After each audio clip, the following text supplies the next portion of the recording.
Good day, good afternoon, good morning, wherever you are around the world. So glad to have another opportunity to come for another empowerment session for us today. And today we want to speak about building financial stability and economic growth. We want to talk about how to get a roadmap to a secure future. So let's talk about this because people have uncertainty in the world in many areas of life, including financial insecurity, but we want to know what steps we can take to take responsibility for our own financial future. So again, we live in a world where financial uncertainty seems to be the norm. So establishing a personal financial stability is no longer a luxury, it's a necessity. And this is true whether you're earning a modest income or if you're running a business. You need to learn that creating a stable financial future is first step toward a long-term wealth building plan. And so we're going to talk about that today. You know, when your global society or your country is impacted by economic turmoil. I know there are protests all around the world. Here in Kenya, we've had protests lately, and some people's businesses have been destroyed. Many people work as day laborers, and so they no longer have an income coming in at the present time. So we want to be able to insulate ourselves from these type of situations in life. And hopefully this will be something that you can use for your life as well. You want to be proactive, not reactive, saints. So what does financial stability really mean? Some of you may be asking, how can I achieve it? So first, let's talk about what is financial stability. Well, financial stability means having control over your money, knowing where it goes, planning for emergencies, and preparing for the future. Now, we don't always know what's going to happen, which is more of a reason why we need to do what we say in America sometimes. We need to save for a rainy day. There's also a biblical reference that gives an example of an ant that he always gathers in the summer because he knows winter is coming where he won't be able to gather. So he stores up the foods that he needs for winter while there is summer. And so also establishing financial stability doesn't mean being rich. It means being wise with what you have and making it work for you. Financial stability gives you the peace of mind that comes from knowing that you can handle unexpected expenses, that you can manage debt responsibly, and that you can also invest in your goals. This is why we want to take this time today to help educate some, to inform others about the roadmap that you can take for your financial stability and economic growth. So let's talk about the cornerstones of financial stability. The first one is budgeting with purpose.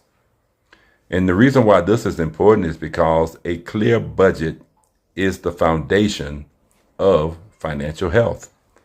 When you have a clear budget, you're able to track your income and your expenses. You're also able to characterize your needs versus your wants. And a realistic budget will also help you to avoid overspending on things that you really don't need. It'll help you to increase savings or start savings.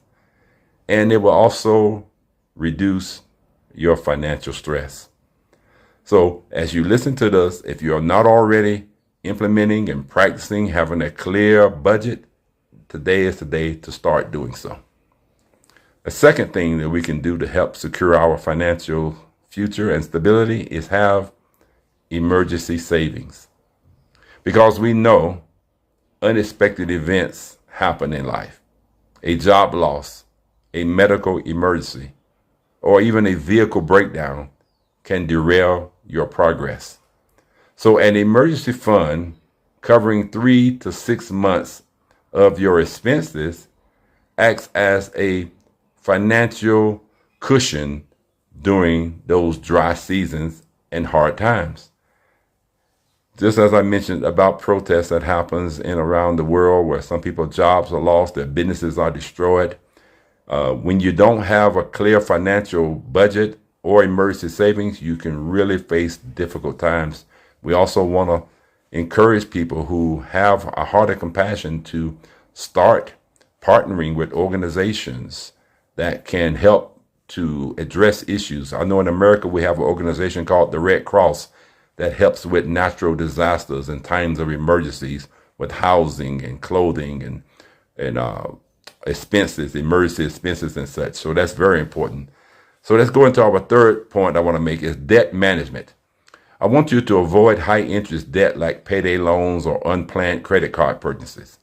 And if you're already in debt, I want you to focus on paying down the highest interest debts first while making minimum payments on the others. Because your financial stability grows as your debt shrinks. So it's very important to control your debt in order to have a roadmap to your economic growth. A fourth point I want to make with you today about establishing financial stability in your personal finances is smart saving and investing. So listen, don't just save for a rainy day. I want you to save for opportunities. I want you to set clear goals. I want to pay off my home. I want to purchase a home. I want to invest in my education. I want to save for retirement, or I want to save for a business startup. That's how you save for opportunities instead of saving for a rainy day. Some of the things that you can do also is consider low risk investments. And I've talked about this in some of the previous videos. Low retirement accounts you may want to start, saving for retirement, investing in income, things that will produce income for you. You may want to invest in small business ventures that can build long-term wealth. Today we're talking about establishing financial stability and economic growth on a personal level. We can't look to the government to save us. We can't look to our job to save us. We can't even necessarily look to God to save us, though I do recommend you pray. But we must take accountability and we must take action and be good stewards over that which God has given to us. So the fifth one is income diversification, because relying on one source of income is risky. I want you to explore side hustles, freelance work, or investments. Even small additional income streams can make a significant difference over time. I always share with those in my circle that we need to have multiple streams of income. So let's talk about now why economic growth begins with you.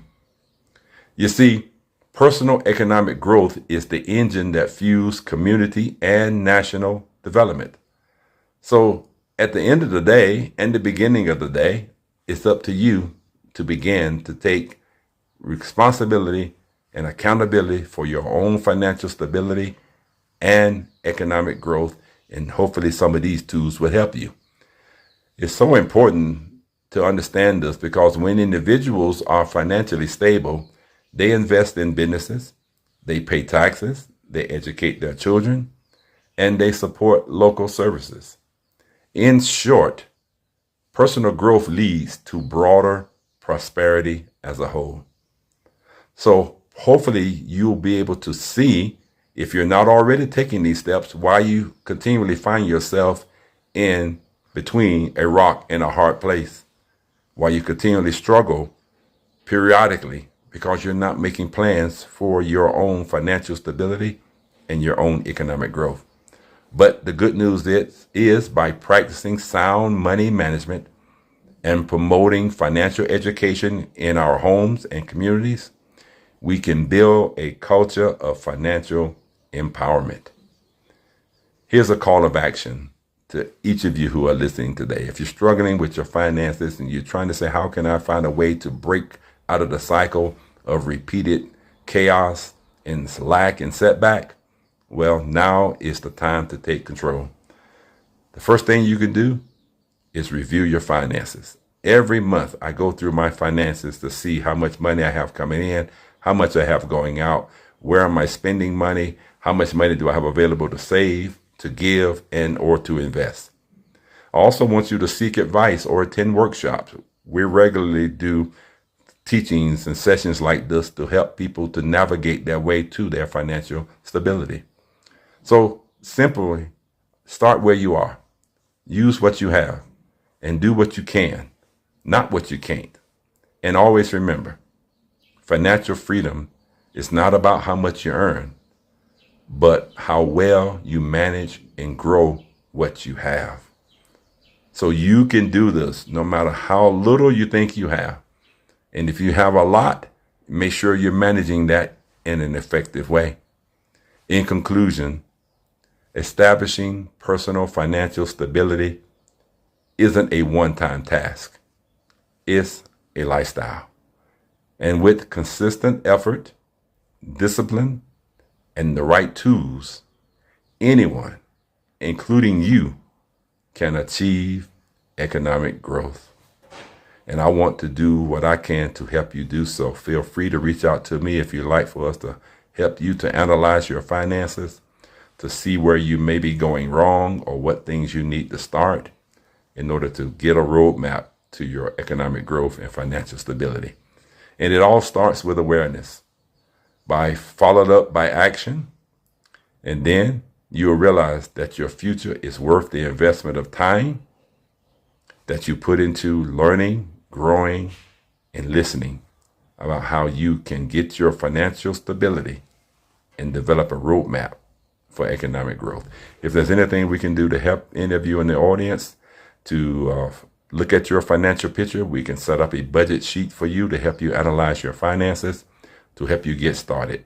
And it will give you some tips and tools that you can use to start saving, investing, and eliminating your debt, and setting goals to be ready for the right opportunities when they present themselves in your life. If you have already faced a hardship, you want to be able to connect with people in your local community or local organizations. I know in America we have organizations that help people who are facing crisis situations due to natural disasters and emergency situations. And it'll be helpful if even governmental or non-governmental organizations, if you serve these types of needs in your nation, we'd love to hear from you so we can connect people to you. And if you also want to get deeper into learning these things, I'm more than happy to make my time available for you. So let's grow together. Let's build financial stability and economic growth, one person at a time. But we do that by beginning with our own personal responsibility. I look forward to speaking with you again in the future. Let's go and let's grow.